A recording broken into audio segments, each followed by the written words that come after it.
दोस्तों आपके लिए एक इम्पॉर्टेंट रिमाइंडर है, आप सभी को याद होगा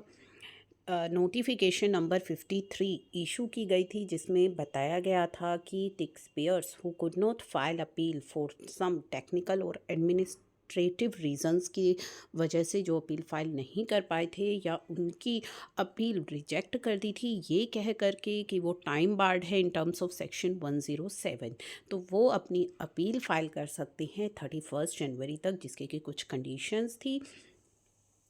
कि जो आपका अपील ऑर्डर है that must have passed before, जो आपका ऑर्डर है अगेंस्ट विच जिसके आप अपील फाइल करना चाहते हैं वो ऑर्डर पास हुआ हो ऑन और बिफोर 31 मार्च 2023। और जो टैक्स पेयर है वो फाइल करेगा appeal in form GST appeal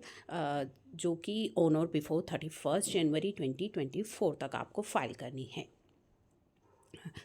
यहाँ पे एक्सटेंडिंग टाइम लिमिट जो है वो उन अपील्स के लिए होगी जो अपील पेंडिंग है before appellate authority and where appellant ने पे कर दिया है फुल और such part of tax interest fine and penalty जो कि उसके द्वारा एडमिट किया गया है, या तो फुल पेमेंट कर दी है या जो एडमिट किया गया है उसकी पेमेंट कर दी है।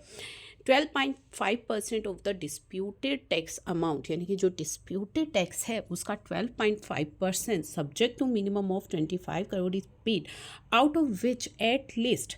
20%, यानी कि 12.5% ऑफ डिस्प्यूटेड टैक्स का 20% जो है वो इलेक्ट्रॉनिक कैश लेजर से आपको पे करना है। No refund shall be granted till disposal of appeal, कोई रिफंड आपको नहीं मिलेगा। जो कि appeal not involving any demand of tax are not eligible for the amnesty scheme. ठीक है, तो ये जहाँ पे डिमांड ऑफ टैक्स इन्वॉल्व नहीं है वहाँ पे ये एमनेस्टी स्कीम लागू नहीं होगी। तो ये कुछ कंडीशंस हैं, अगर आपकी सेटिस्फाई होती हैं तो आप अपील फाइल कर सकते हैं 31 जनवरी 2024 तक। भले ही आपकी जो अपील है वो टाइम बार्ड हो गई है तब भी उसके इसमें भी आप फाइल कर पाएंगे।